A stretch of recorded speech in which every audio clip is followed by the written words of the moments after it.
సామాజిక న్యాయానికి champion Congress party. ఆ కాంగ్రెస్ పార్టీలో పుట్టి పెరిగిన వ్యక్తిగా నేను కానీ, గౌరవ మంత్రి లక్ష్మణ్ కుమార్ గారు కానీ ఎటువంటి దురుద్దేశాలు మాకు పార్టీకి సంక్షేమం తప్ప ఇంకొకటి లేదు.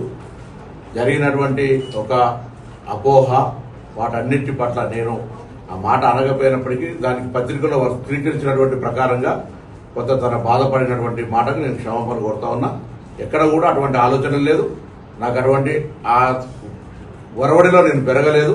కాంగ్రెస్ పార్టీ నాకు ఆ సంస్కృతిలో నేర్పలేదు. కాబట్టి నేను తప్పకుండా ఈరోజు తెలంగాణలో కానీ దేశంలో రాహుల్ గాంధీ గారు సామాజిక న్యాయం కోసం పోరాడే సందర్భంలో వ్యక్తిగతమైన అంశాలన్నీ పక్కన ఉంచి కాంగ్రెస్ పార్టీ సామాజిక న్యాయానికి జరిగే దాని లోపల ఒక బలహీన వర్గాల బిడ్డగా ఈ రోజు తెలంగాణ రేవంత్ రెడ్డి గారి నాయకత్వంలో, పిసిసి అధ్యక్షుడు మహేష్ కుమార్ గౌడ్ గారి నాయకత్వంలో, రాహుల్ గాంధీ గారి సూచన మేరకు ఏదైతే 42% రిజర్వేషన్ పోరాటం జరుగుతుందో సామాజిక న్యాయం, నిన్న ఉదాహరణకు బీజేపీ అధ్యక్షుడు కూడా మాట్లాడే సందర్భం లోపల 84% వర్గానికి వ్యతిరేకంగా మాట్లాడద్దనే మాట చెప్తున్నాం తప్ప మేమంతా ఐక్యంగా కాంగ్రెస్ పార్టీ రేపు భవిష్యత్తులో రాహుల్ గాంధీ గారి నాయకత్వంలో పనిచేసే వాళ్ళని తప్ప ఇంకోటి కాదు.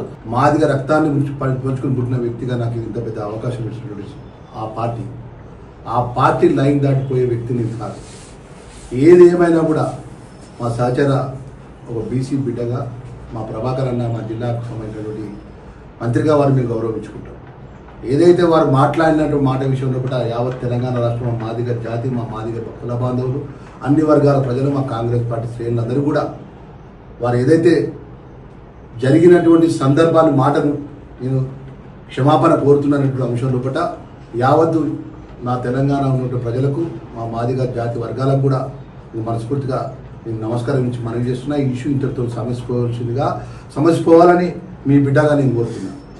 ఇక్కడ కాంగ్రెస్ పార్టీ మీకు అండగా ఉంటుంది. రేపు భవిష్యత్తులో కాంగ్రెస్ పార్టీ గౌరవ ముఖ్యమంత్రి రేవంత్ రెడ్డి గారి నేతృత్వంలో పిసిసి అధ్యక్షుడు మా మహేష్ కుమార్ అన్న, అదేవిధంగా మా రాహుల్ గాంధీ గారి నేతృత్వంలో కూడా భారతదేశంలో రేపు రాబోయే కాలంలో రాహుల్ గాంధీ ప్రధానమంత్రిగా చేయాలంటే మా బీసీలు, ఎస్సీలు, అట్టడి వర్గాలకు మాకు అండగా ఉండే విధంగా ముందుకు పోవాలి. రేపు జూబ్లీ ఎలక్షన్స్లో కాంగ్రెస్ పార్టీ మీకు గెలిపించుకోవాలి.